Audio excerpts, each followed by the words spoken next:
সকাল থেকে যখন আমরা একটা প্ল্যানিং করি সেই প্ল্যানিংটা আমাদেরকে ঠিক যেটাকে নষ্ট করা বলে সেই নষ্টটা হচ্ছে।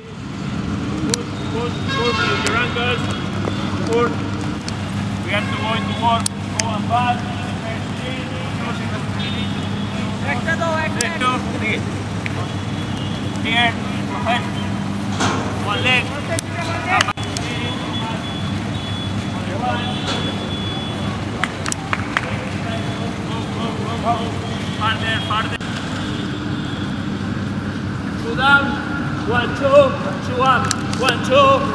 Come back the same, okay? Come back the same, come back the same, come back the same. That's it, that's it.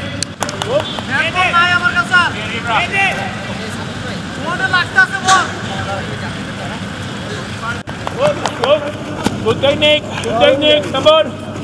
That's it, that's it. 1, 2. Touch inside, guys. Accuracy, accuracy. Touch. Go, back. That's it, that's it. One time.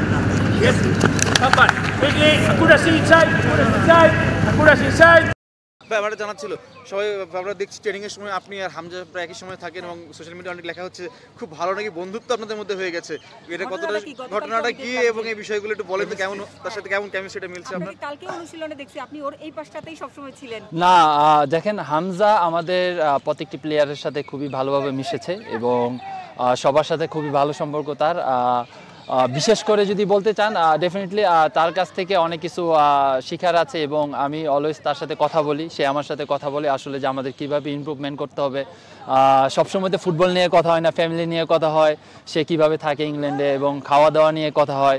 তো overall সব কিছু মিলিয়ে তার সাথে একটা খুবই ভালো bonding হয়েছে আমাদের সবার। আর আমার কাছে মনে হয় যে এটা অনেক জরুরি আমাদের টিমের জন্য এবং এটা যদি আমরা ধরে রাখতে পারি ডেফিনেটলি এন্ড অফ দ্য ডেতে আমরা একটা ভালো রেজাল্ট করতে পারবো এবং তার মধ্যে প্লেয়ারকে আমাদের সাথে মেশাটা এবং আমাদের দায়িত্বটা বোঝানো উচিত যে আমরাও আপনাকে অনেক ভালোবাসি এবং আপনার সাথে আমরা ভালোভাবে কাজ করতে চাই। দলের সবার অবস্থা ভালো, আমাদের চেয়ে ও বেশি নিজে থেকেই আমাদের সাথে অ্যাডজাস্ট হতে চাইতেছে, এটা আমাদের দলের জন্য পজিটিভ সাইন। ও নিজে থেকেই আমাদের সাথে বেশি ফ্রেন্ডলি চলাফেরা করতেছে, মাঠেও সেম বিহেভিয়ার। অনেকগুলো ম্যাচই খেলেছি ইন্ডিয়ার সাথে, আর আসল করে আপনার এইবারের ম্যাচটা ডিফারেন্ট, কারণ আপনার দেখেন কি একটা হাইপ উঠেছে এবং বাংলাদেশের মানুষজন খুবই পজিটিভ এবং খুবই মানে আমাদের দিকে তাকিয়ে আছে আর কি।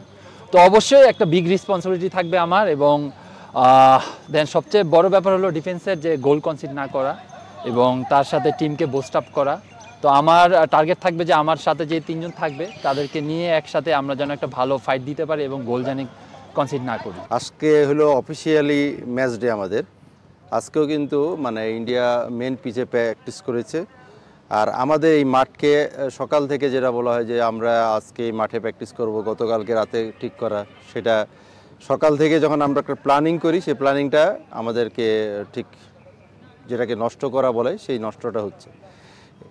যাই হোক, ওভারঅল এগুলি আমরা আগে থেকে জানতাম এরকম হবে, তো আমরা মেন্টালি প্রিপারেশন ছিল আমাদের সবারই। তো সকাল থেকে যখন আমরা করছিলাম যে কোচকে বলতেছিলাম যে যেহেতু আজকে বৃষ্টি হচ্ছে আমরা অন্য কোথাও যাব না, কাছাকাছি যেখানে প্র্যাকটিস এরিয়া আছে, যদি ছোট কোনো গ্রাউন্ডও পাই সেখানে প্র্যাকটিস করব, সেভাবে আমাদেরকে মেন্টালি আমরা এভাবে করেছিলাম। এবং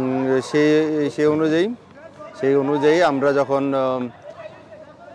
কনফার্ম হলাম যে প্র্যাকটিসটা এখানে হবে, তো ওই অনুযায়ী এখানে আসা প্র্যাকটিস করার জন্য করা হয়েছে। এবং আমাদের যে মানে গেম প্ল্যান বা যেটা আছে সব কিছু আল্লাহর অশেষ রহমতে এখন পর্যন্ত ভালো আছে, টিমের সবাই সুস্থ আছে। আমরা সব দিক মিলিয়ে আসলে যেটাকে বলে যে প্রিপারেশন, যে ম্যাচ খেলার জন্য যেটাকে নেওয়া দরকার সেইটুকুর অবস্থায় আছি, বাকিটুকু হলো ম্যাচ ডে। আজকে যেহেতু অফিসিয়ালি ডে, যদি ইন্ডিয়া যেহেতু সকালে প্র্যাকটিস করতেছে আমাদেরকে দেওয়া হোক, আমরাও প্র্যাকটিস করতে চাই। তো সেটা আমি আমাদের যখন দেখলাম যে আমাদেরকে প্র্যাকটিসের সেই সুযোগটা করে দিচ্ছে না, তখন আমি আমার প্রেসিডেন্টের সাথে কথা বলেছি। উনি তখন এই ব্যাপারে একটু আমাদের সাথে কথা বলার পরে প্রেসিডেন্ট একটু এএফের লোকজনের সাথে কথা বলার পরে একটা কনফার্ম হলো যে এই মাঠটার ব্যাপারে। তো যাই হোক, এই মাঠে প্র্যাকটিস শিডিউলটা আমরা পেয়েছি, কিন্তু কথা হলো যে এত প্রতিকূলতার মধ্যে আমাদেরকে তো খেলতে হবে, আমরা খেলার প্রিপারেশন নিয়ে আসছি। আমাদের যে সৌদি আরবে যে তাইফে যে ঠান্ডাটা ছিল অলমোস্ট সেম, এটা ছেলেদের জন্য আমাদের মানে এই দিকটা আমি বলবো যে এই দিকটা আমরা কাভার করে এসেছি। এখানে ওরা কিন্তু সবাই ঠান্ডাটাকে করছে।